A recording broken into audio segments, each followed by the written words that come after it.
Yo soy Verónica Cereceda, acabo de recibir un premio Pierre. Y todo eso produce mucho pudor. Y sobre todo esto de ser como el centro de un sistema de imágenes que va a ser esta pequeña película. Bueno, vinimos en el año 66 a realizar un teatro indígena por la región de Charazani, específicamente en la comunidad de Lunlaya, y eso fue la primera experiencia transformadora en lo que se refiere a la vida nuestra en Bolivia. Nos dio el contacto por 3 años viviendo en una comunidad, el contacto con el arte indígena, puesto que hacíamos teatro y era muy hermoso con ellos, y luego, ¿no?, el contacto también con lo que en esos momentos vivían los indígenas, que era realmente un estado de humillación, de marginalización mucho más fuerte de lo que es ahora. Entonces creo que todo eso influye después en el trabajo como antropólogos. Hablo en plural porque todo lo he hecho con mi esposo, que ya ha fallecido, pero hemos estado juntos en toda esta tarea, siempre, por 50 años.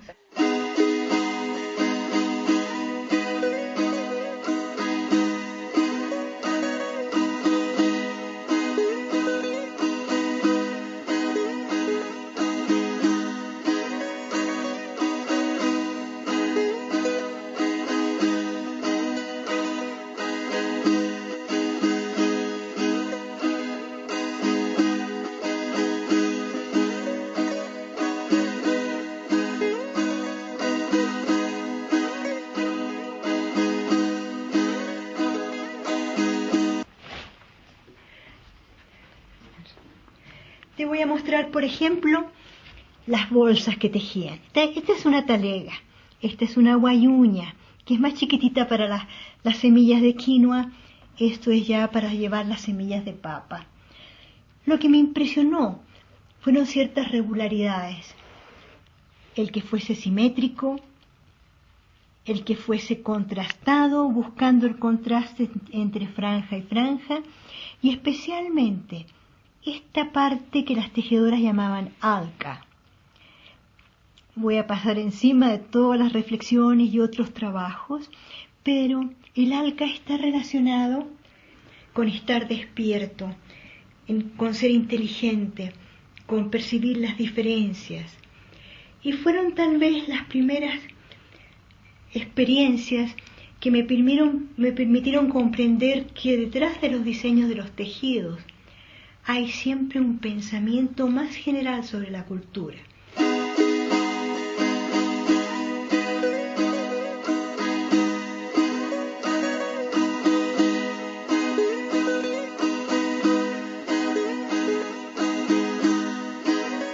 Bueno, en ciudades que están enclavadas en grandes regiones indígenas, siempre la gente ha sabido distinguir. Y dice, este es un llamero, viene tal vez de la Yumacha, que en Sucre, por ejemplo, ¿no? Este otro es un chuta, este otro es un jalca, este es un tarabuco, especialmente distinguiéndolos por la vestimenta, sin saber más en detalle de su vestimenta o lo que dice o lo que hace, ¿verdad?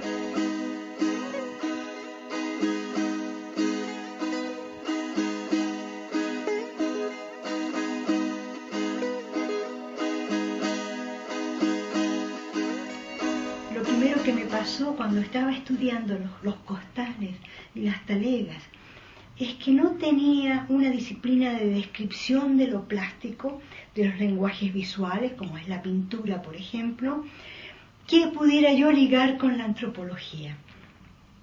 Una de mis herramientas fue la semiótica. El lenguaje visual, el lenguaje de formas, figuras, colores, es un lenguaje en sí mismo que tiene sus propios códigos en cada cultura. Entonces, uno lo traslada al lenguaje oral, al lenguaje escrito para poderlo comunicar. Pero en verdad no es específicamente una traducción. Intenta ver mecanismos, cómo ha sido construido ese lenguaje, que tiene todas las leyes de un lenguaje, y por eso el uso de la semiótica, porque la semiótica se interesa en lenguajes que no son la lingüística, que no son orales, que no son escritos, que no son con palabras. Lo primero que vemos, ¿verdad?, es una superficie muy confusa, en que una serie de animales de distintas especies, extrañas y desconocidas, pueblan este espacio. O sea, lo primero que impresiona es que es un espacio muy poblado. Está lleno de vida, de seres que están en este espacio. Este espacio, dicen las señoras, es el espacio del Súpari, o sea, el espacio de las deidades andinas que viven en lo interior.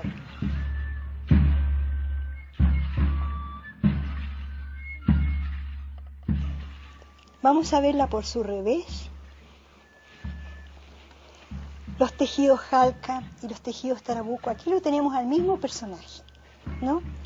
En quechua le dirían moco guasita, o sea, con una joroba en la espalda, ¿verdad?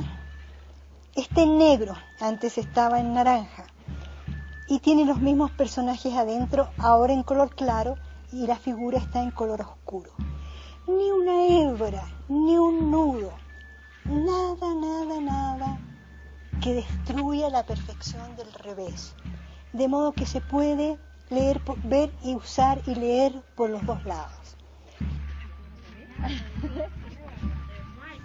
Bueno, una cosa importante con los textiles, con su lenguaje, es que es un arte como, por una parte popular, porque lo hace mucha gente, y por otra parte étnico, porque lo comprenden todos los que están en la cultura.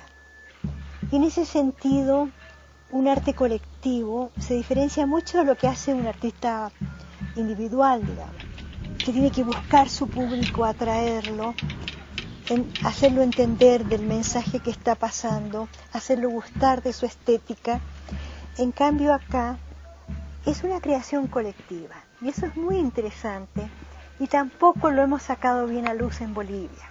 Por ejemplo, una señora hace una determinada figura, ¿no?, y la pone en su axo. Cientos de señoras pueden copiar esa figura sin que la creó se enoje. Pertenecen a un bagaje común, de donde la gente extrae elementos para hacer su obra individual. Nunca lo va a hacer exacto, porque ahí se sentiría que es una copia, pero toma ciertas formas, ciertas ideas del personaje y lo vuelve a reproducir en una creación constante, pero que es de propiedad colectiva. Y eso es muy lindo de ver.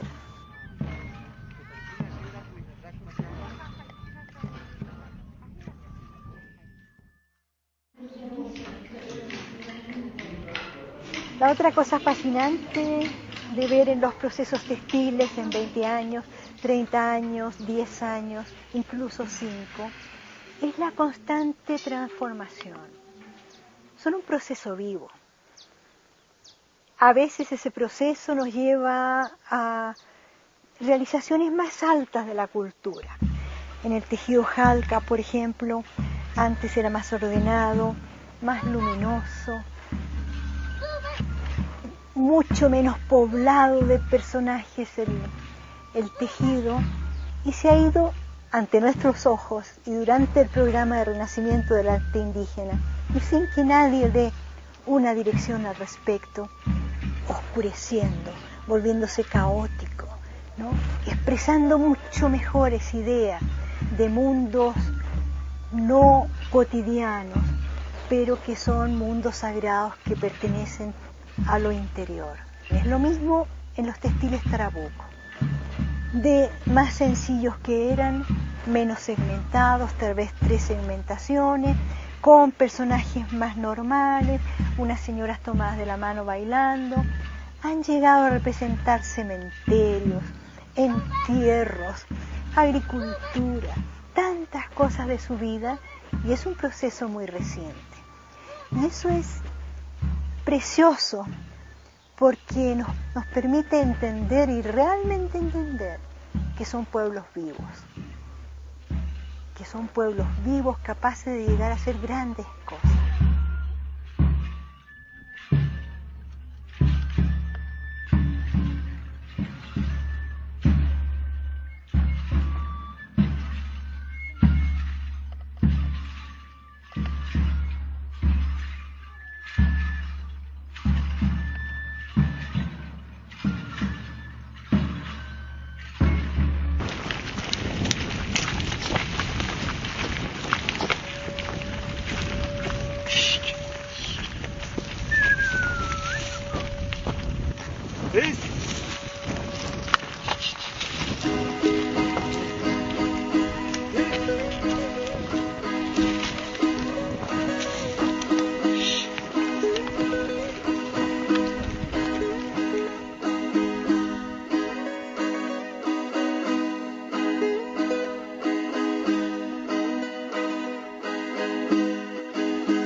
No hay en las culturas indígenas, por lo menos yo no conozco el término, para hablar de una maestría y una belleza juntas, que podamos tener un término nativo, un término en aymara, un término en quechua, para expresar realmente lo que en castellano ocupamos la palabra arte. Más bien ocupamos la palabra arte no tanto para asimilar los textiles y otras obras de las comunidades al arte universal, porque no hay un arte universal, hay arte africano, con distintas variantes, sino para utilizarlo como un adjetivo que le da un sello de calidad, para obligar que la gente observe eso con el respeto que en las ciudades se observa una obra de arte. O decir, para esto hay un valor enorme, esto es un patrimonio, y tenemos que mostrarlo no en el suelo, en las calles como se vende, no chueco en las murallas como antes se mostraban las exposiciones de artesanía, sino con todo el derecho a ser observado en un ambiente especial y percibir tanto su belleza como su contenido.